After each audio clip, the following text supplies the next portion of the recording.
This isn't just another DUI. It's a fatal hit and run that will test how mercy and justice collide. Watch closely. Every polite exchange here hides a tragedy, a plea deal, and a ticking moral clock. Mr. Burbank, are you ready on the sentencing on Johnny Jacobo Raone? Yeah. Good morning, ma'am. Would you, Ms. Burge, would you please raise your right hand? Do you swear or affirm that you will truthfully and accurately translate from English to Spanish and Spanish to English, so help you God? Yes, sir. Thank you. All right. Good morning. Are you Johnny Jacobo Raone? Jacobo Raone? Yes. And Mr. Raone, you were previously in court and entered a plea of guilty to the second-degree felony offense of accident involving death, and that was a plea agreement of a cap of 15 years in prison. I have received the pre-sentence report. Has everyone had an opportunity to review that report? Defense has. Yes, Judge. Are there any additions or corrections? No, you're not. Now here's the defense's opening move. Soften the blow. The goal? Humanize, minimize, and pray the judge sees a man, not a monster. But every sentence in this kind of plea carries a silent rebuttal, and the prosecutor's just waiting to strike. Mr. Burbank, you may proceed. Defense spins narrative. Attorney Burbank soft pedals the horror, calls it a tragic accident, blames darkness and swerving. But the judge's notes reveal the truth. Raone was drunk, 0.15 BSE per PSI. Key omission? He never mentions Raone's prior DWIs, a fatal gap the prosecutor will exploit. That panic excuse? Contradicted by his calculated deer lie later. Would you buy this framing?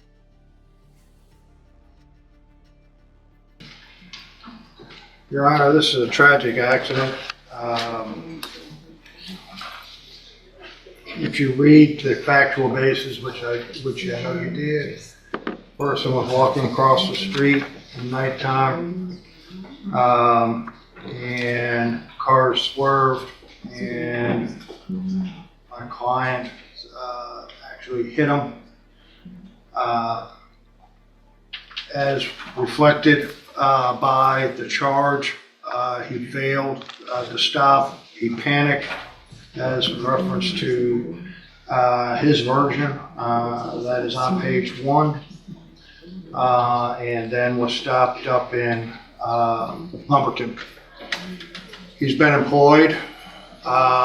He has family up in Woodville. He's been employed. He's got one problem. He is not a U.S. citizen.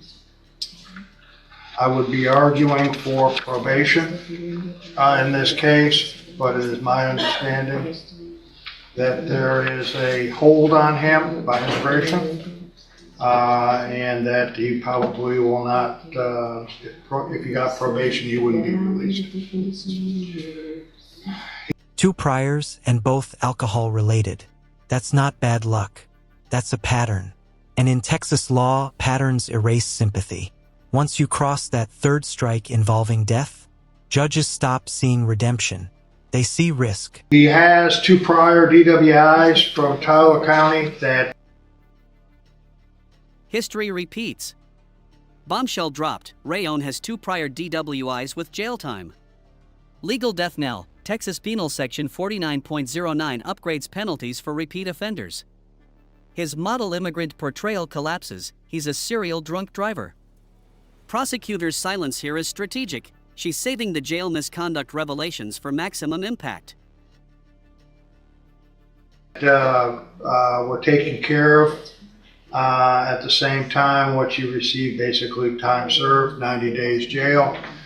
The intoxication charge that I believe is from Hardin County was when he was arrested, and that's been dismissed or rejected by the, and probably because we're down here, they probably did it. Your Honor, I asked for not, there's a death involved, and I would love to have the minimum in reference to penitentiary time, but I'm asking for mid. I think that 15 is probably too harsh, and that's my opinion, especially in light of the facts and circumstances.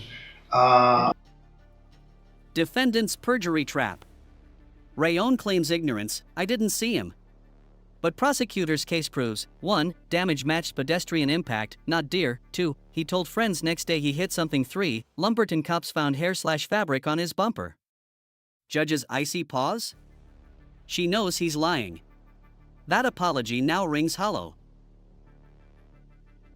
Of this, in which the person was walking across the street at the time and being blocked by other vehicles, and other vehicles had to get out of the way. But he was definitely wrong in not stopping, and he was intoxicated. I would ask for anything less than the 15 because I know where he's going to go, and that's a sad thing, but he's not here legally, and I don't know if he would like to address the court.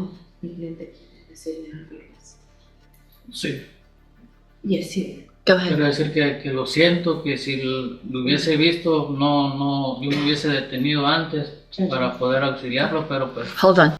This moment's heartbreaking and hollow. In court, sincerity isn't what you say, it's what your evidence says for you. And when your story clashes with blood tests, skid marks, and lies, the word sorry just echoes. Judge, I'm so sorry. Had I seen him, I would have stopped and helped and rendered aid. pero pues había un carro con Hold on. Hold on. So are you telling me that you didn't know you hit someone? ¿Me están diciendo que usted no sabe que le pegó a alguien? No, sí. I did know. Okay. Pero pues había un carro enfrente y yo no lo pude ver There was a antes. vehicle in front and I wasn't able to see him on time. Okay. Pero pues quiero decir que lo siento. I want to say that I'm sorry. Que si pudiera volver el tiempo lo haría, pero But if I could go back in time, I would go back and soy help. el culpable. And I know I'm guilty. Okay. Thank you. I just have one question up here. What were you doing for work? ¿Qué estaba haciendo de trabajo? Estaba en el roofing I was a ripper. And how long have you been in the country? ¿Cuánto tiempo has estado aquí en los Estados Unidos? 14, 15 años. 14, 15 years. And have you always had a job? ¿Simplemente en un empleo? Sí, Yes. And you do have a family? ¿Y si tiene una familia? sí. Yes. Thank you. Mr. Smith? Judge, we would argue for the max sentence in this case on the plea agreement based on the fact that Prosecutor's killer blow. She eviscerates Rayone's deer alibi. Cops found 0 animal evidence along his route. His intoxication? Proved by blood draw. Jail logs expose more masturbation incidents and staff disrespect. Legal hammer. Notice the tone shift? No hesitación. The state's done negotiating. She's building her closing pitch like a prosecutor in a true crime doc. It's not personal. It's performance for justice. And every fact lands like a nail sealing his sentence. Texas law mandates enhanced penalties for hit and run with death, Section 550.021c. This is an accident, it's felony murder.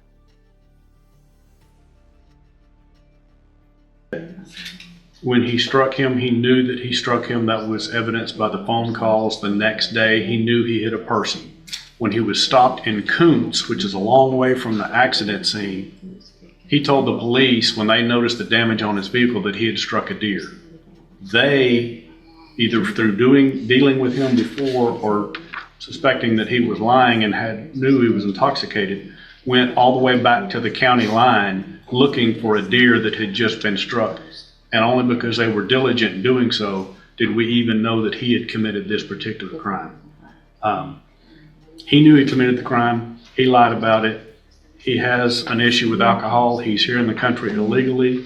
I would direct your attention to the jail report in this case and how he's acting, showing disrespect for staff as well as masturbating in open bunk. We ask for a 15-year sentence in this case.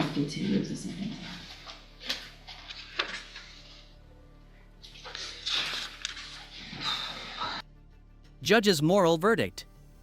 Her sentence isn't just about the crime, it's about character. She highlights his unforgivable sins: 1. Fleeing the scene; 2. Skipping court after release; 3. Illegal status. That 15 years emphasis? A rebuke of his attorney's plea for leniency. Undocumented status equals zero mitigation here. Mr. Jacobo Raone, obviously the facts of the case are terrible. The fact that you didn't stop,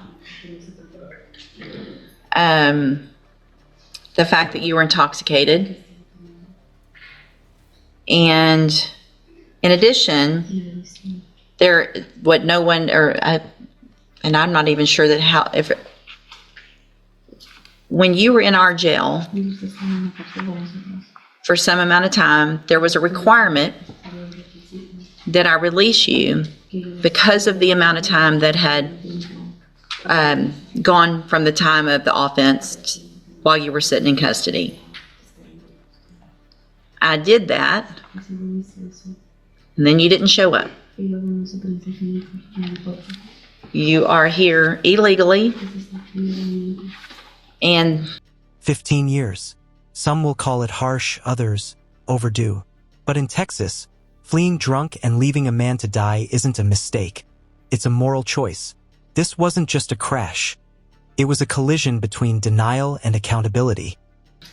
have now killed someone. Maximum sentence slammed. 15 years, no parole for 7.5 under Texas law. Why max? 1. Death plus intoxication plus flight equals aggravators. 2. Prior record. 3. Court disrespect. The firearm admonishment in Spanish? A brutal reminder he'll be deported post-prison, forever banned from the U.S. That credit for time served? Mere paperwork. I'm going to find that you entered your plea of guilty freely and voluntarily. Find sufficient evidence to find you guilty.